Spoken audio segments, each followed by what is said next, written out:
In this video, I'm going to show you how to create a reasonably attractive cartographic product by using some various tools, processes, and concepts of cartography.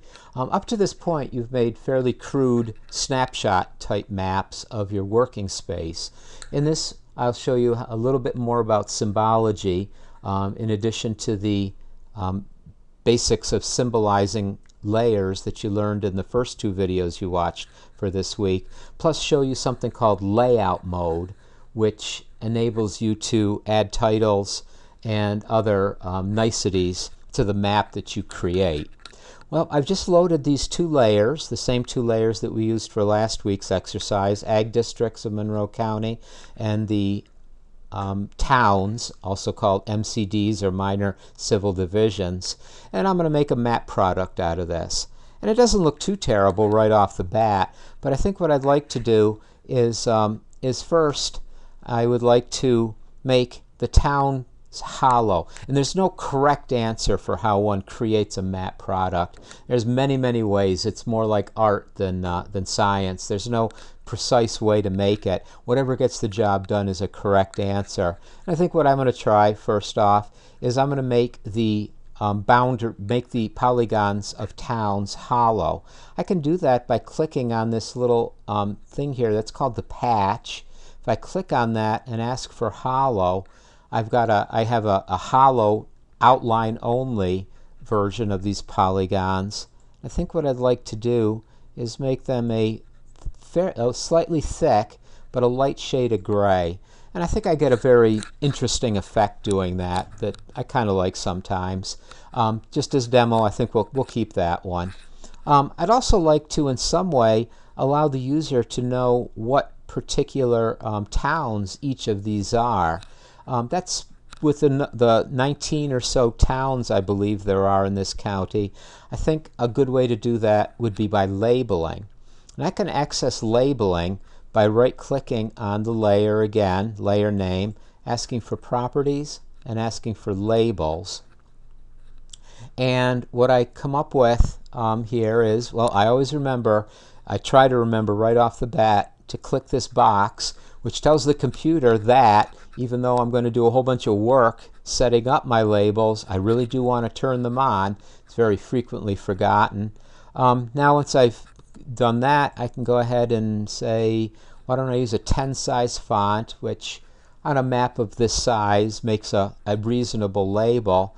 I can go ahead then and leave it with just plain text, or I can show off a little bit and also demonstrate that there are large numbers of choices about my text or my labeling that I can use, fonts, strike-throughs, and various built-in styles and such. I can also go ahead and edit my fonts even more, and I can position them.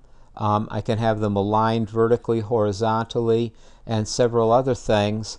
And I can even have some advanced features such as mask.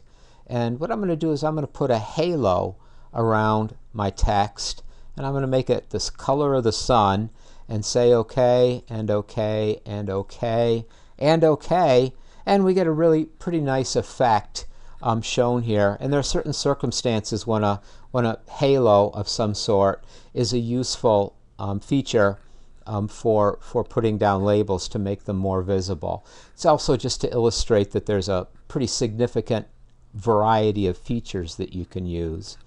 Another thing I'd like to do to touch this up a little bit, focusing now on the ag districts, is I'd like to have a symbology for the ag districts that doesn't have the borders around every single polygon, because lots of them touch. So I'm just going to click on that patch, and I'm going to ask for a green color for my polygons, but I'm going to ask for one that doesn't have an outline width. I could also go ahead and pick anything I want and just set the outline width to 0. And that's equivalent to doing that. And now I have a very different look for my agricultural districts than I did before. And maybe I like it, maybe I don't, but at least it shows that I can do a cartography and have control over the type cartography. So let's say now that that's a decent looking data frame for my map. What I'd like to do next is move on to something called the layout view, which gives me the ability to add all of the niceties that make a good map to what I have here. To get to layout view, I go to the view menu, ask for layout view, and now I have a situation, and that doesn't look that great now. I'll fix that in a minute. But what I have is a situation here where, let's change this to use more space, a situation where I have a workspace that looks like a piece of paper or a PowerPoint slide, and I can assemble my cartography in this, which I'll show you shortly. This is awkward. I'm not using very much of my space. That's one of the first rules of cartography is don't leave a crap load of white space, but rather make your target here, your target feature, fill that white space as best as possible.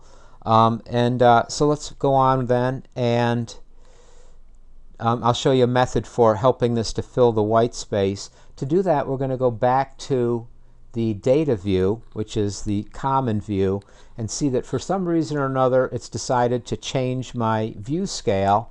Well, I can go ahead and use my zoom to data or full extent button and click on that, and it'll make the data that I have fill my entire view. Now when I return to the layout view, it nicely fills the white space that I have. So my map is focused on the data that I want to show, the spatial data, and I've minimized the white space. Actually, I'm going to need some of it, because next I'm going to show you how to add to this map. I'm going to add a title, and I'm going to call this Ag Districts of Oneida County, and say OK. It inserts my title, and I can edit this. I could make it bigger or bolder, change the color as I want. That's just the default. Maps are also nice. I can go to the insert menu, nicely to have a north arrow, and here's one that I like and often use, and I insert that, and I think maybe that could be hidden up in too prominent in that position. I think maybe I'd like to have it in that position, and that helps me to understand where the north is, and it's right by the north part of the county, so maybe makes a little sense. I can also go ahead and insert a scale bar, and that one looks like a good one, and it has my scale now in meters, which maybe we'd prefer to have these, as they sometimes say, in American units. So we'll go ahead and change that to miles. I can right-click on the scale bar now, ask for properties, and ask for scale in units, and change my units to miles. And so there's a scale bar. Having it 0, 3.75, 7.5, and 15 is a little awkward. If I drag this a little bit more and size it a little bit more, now I get a scale bar from 0 to 20, which is more friendly. I'm not sure if I like the style of that, but I can change that later. The last thing I want to show you how to add to this is a legend. And it's going to be a very simple legend in this case, because we have a very small amount of data in this map. But I can add a legend, and I've already symbolized county, or I've already indicated county names and information about them by using the labeling. So I'm going to select this. What this does automatically when I start the legend editor, the legend wizard, is it just takes every layer and assumes I want it in the legend.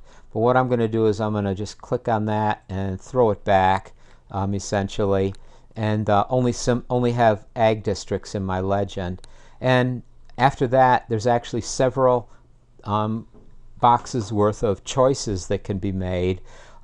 Many more than one can imagine.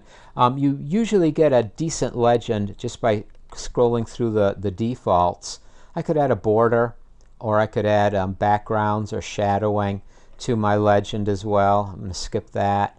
I can change the color and the outlines and widths and everything of my patches, and fonts and sizes and everything else. But I'm just going to go right ahead and take what I get. And again, it's a trivial legend.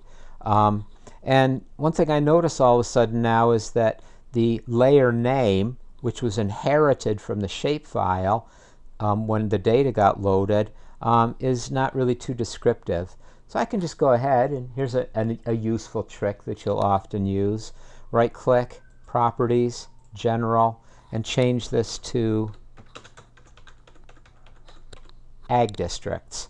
And so now my layer has a different name. I didn't actually change the name of the shapefile that this layer was derived from. That's still the same on my desktop, but this here is now represented with this name when it's loaded into the map.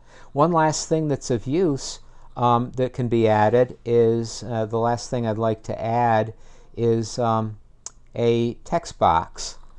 And the text box, and this is going to be you watch carefully. This is a little bit awkward. It annoys me, but we're going to go to add a text box, and it will add the text box right in the middle of the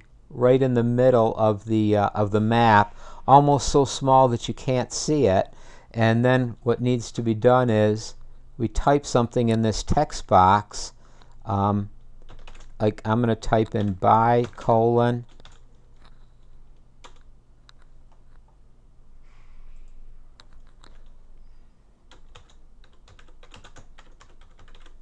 and it's very tiny, and I've always found this annoying, and one of these days I'll find a way to control this better. What I'm going to do next is I'm going to right click on it, ask for properties, and change the font to be much larger.